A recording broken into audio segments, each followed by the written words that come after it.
Adani power, Modi power, पता नहीं कौन सा चल रहा है, बट दोनों एक हैं। अमेरिका में इंडाइटमेंट हुआ है अदानी जी को, 2000 करोड़ रुपए का स्कैम है। हिंदुस्तान में उन्होंने क्राइम किया है, अमेरिका में क्राइम किया है। ये अमेरिका के इन्वेस्टिगेशन ने कहा है, मगर हिंदुस्तान में अदानी जी के खिलाफ कुछ नहीं हो रहा। और ये हम मांग बहुत दिनों से कर रहे हैं। अदानी जी का अरेस्ट होना चाहिए, आज अरेस्ट होना चाहिए। माधवी बुच जो हैं, जो उनकी प्रोटेक्टर हैं, जिन्होंने कोई इन्वेस्टिगेशन नहीं किया, उनको हटाया जाना चाहिए, उन पर इन्वेस्टिगेशन होना चाहिए। आपके सवाल हो तो पूछिए। इस विषय को पहले भी लोकसभा में उठाते रहे हैं।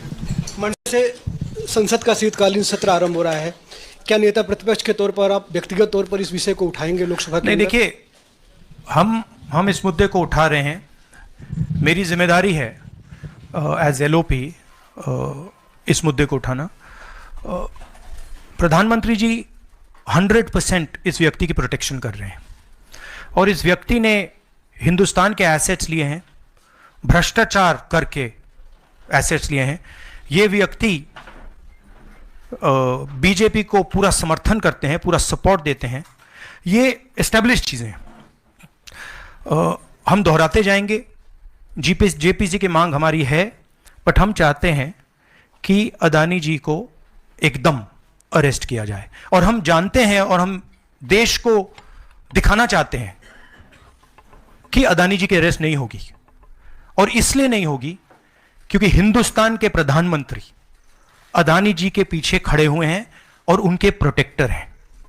आप लोग, हिंदुस्तान के युवा, आप लोगों को रोजगार नहीं मिलता, महंगाई बढ़ती जाती है, छोटा सा कोई क्राइम करता है जेल चला जाता है, मगर अदानी कुछ भी कर ले, हिंदुस्तान के प्रधानमंत्री और एक नेटवर्क, जिस नेटवर्क को हम एक्सपोज करके देश को दिखाएंगे।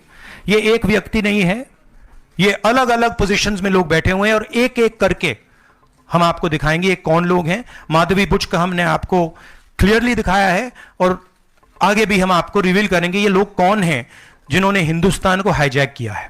राहुल जी, यही पूछना चाह रही थी कि जेपीसी की मांग पर क्या विपक्ष के तमाम पार्टियों से भी आपकी बात हुई है? इस पर आप कोशिश करेंगे आने वाले सत्र में? जेपीसी इज इंपॉर्टेंट, जेपीसी होनी चाहिए, मगर अब सवाल यह है कि अदानी जी जेल के बाहर क्यों हैं?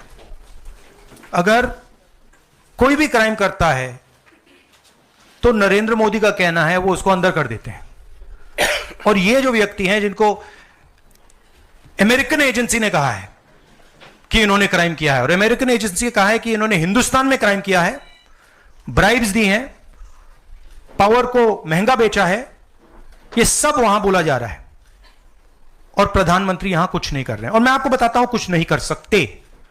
अगर वो करना भी चाहें वो नहीं कर सकते हैं, क्योंकि वो अदानी जी के कंट्रोल में है। ये मेरा मेन मैसेज देश को ये है, जेपीसी है, अदानी जी के अरेस्ट है, मगर मैं जनता को कहना चाहता हूं, आप नोट कीजिए, स्कैम किया है 2000 करोड़ रुपए का, मगर मैं आपको गारंटी देके कह रहा हूं ये व्यक्ति ना अरेस्ट होगा। सरकारें, चाहे वो कर्नाटक सरकार हो, तेलंगाना ने एमओयू साइन किया 2024 इकोनॉमिक फोरम में, क्या प्रोएक्टिव कदम लेके आप अपनी सरकारों को संदेश देंगे? बिल्कुल अदानी जी का अरेस्ट होना चाहिए, और जो भी इस मामले में इन्वॉल्व है उस पर कार्रवाई होनी चाहिए, चाहे वो कहीं का भी हो, कोई भी हो।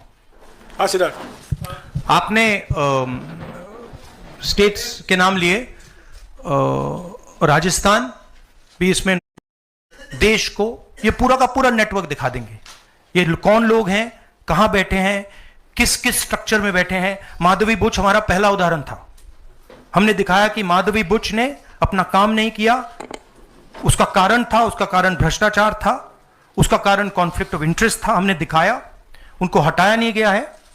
बट देश जानता है और हिंदुस्तान का हर रिटेल इन्वेस्टर जानता है कि Madhabi Buch is corrupt and Madhabi Buch is protecting mister Adani. Rahul ji, Neeraj हूं न्यूज 18 इंडिया से। आप लगातार इस मसले को कांग्रेस पार्टी उठाते रहते, वीडियो के माध्यम से, इस मंच के माध्यम से। ये जो दस्तावेज आए हैं, उसके बाद भारतीय जनता पार्टी ने 3 सवाल खड़े किए हैं जो आपके सामने मैं रखता हूं। एक ये कि अभी तक ये एलिगेशन है, आरोप प्रूफ नहीं हुआ है, दोषी नहीं हुआ है। दूसरा, आपने खुद कह दिया कि 4 जो अपोजिशन स्टेट को पैसे दिए गए, बीजेपी ने यह भी कहा, उस पर क्या कार्रवाई होगी, क्या कार्रवाई करेंगे, आपने इसका जवाब तो दे दिया। और तीसरा, उन्होंने सवाल ये खड़ा किया है कि क्योंकि संसद का सत्र आने वाला है, 20 जनवरी को डोनाल्ड ट्रंप आने वाले हैं, इसकी टाइमिंग को लेकर भी सवाल खड़े हो रहे हैं। क्या ये जो अमेरिका से जो अमेरिका ने इन्वेस्टिगेशन जो बीजेपी ने कहा वो मैं आपके सामने रख रहा हूं। तो ये 3 सवाल है, एक का जवाब आपने दे दिया है कि कोई भी राज्य हो उस पर कार्रवाई हो, बाकी 2 के जवाब। तो आप बीजेपी के सवाल यहां क्यों रख रहे हो? नहीं, ये सवाल हमारा है। नहीं, आप बीजेपी के हो क्या? नहीं, बिल्कुल नहीं हूं। तो फिर बीजेपी के सवाल हमारे प्रेस कॉन्फ्रेंस में क्यों रख रहे हो? राहुल जी, मैं आपके सामने सवाल कर रहा हूं, एक जर्नलिस्ट का सवाल है। और आप नहीं, अभी आपने बोला बीजेपी का सवाल है। बीजेपी के समक्ष हम लोग ऐसे ही रखते हैं। नहीं, बार-बार देखिए, आप मुझे बोलने दीजिए। मेरे सवाल का जवाब दीजिए। आपने सवाल पूछा, मैं बोल रहा हूं आपका जवाब, आपका सवाल का। हाँ, ये मेरा सवाल है, बीजेपी का नहीं, मेरा सवाल। नहीं, आपने अभी 2 मिनट पहले कहा कि ये बीजेपी के सवाल हैं। आपने ही स्वयं, ब्रदर, आपने स्वयं बोला बीजेपी ने इसको रखा है सामने इस मसले पे, मैंने ये कहा है। नहीं, आपने बोला ये बीजेपी के सवाल हैं और मैं पूछ रहा हूं। I know, but I am just stating a fact. He said that they are BJP's questions. It's interesting to me that the media is asking BJP's questions to the opposition. It's interesting. But anyway, I will leave that. जहां तक बाकी states की issue है, मैंने कह दिया है कि जहां भी करप्शन हुआ है वहां लोगों को पकड़िए, अंदर कीजिए, इन्वेस्टिगेशन कीजिए। ट्रंप का आना जाना वो अलग बात है। देखिए, ये इन्वेस्टिगेशन पुरानी इन्वेस्टिगेशन है और ये सिर्फ एक एस्पेक्ट है अदानी जी का। अदानी जी सिर्फ पावर प्रोजेक्ट्स में नहीं है। अदानी जी ने मोदी जी की मदद से बांग्लादेश में काम किया है, वहां इन्वेस्टिगेशन शुरू हुआ है। श्रीलंका में, वहां पे इन्वेस्टिगेशन की बात हो रही है। डिफेंस, हाँ, केन्या में। तो ये पैटर्न है जहां प्रधानमंत्री कहीं जाते हैं, हिंदुस्तान की सरकार की क्रेडिबिलिटी को लाइन पे डालते हैं, एंड देन अदानी जी को बिजनेस दिलवाते हैं। तो देखिए, सच्चाई तो आएगी और हम पीछे छोड़ने वाले हैं नहीं, ठीक है? तो I am confident we will work slowly and and में we will dismantle this structure. Vikrant.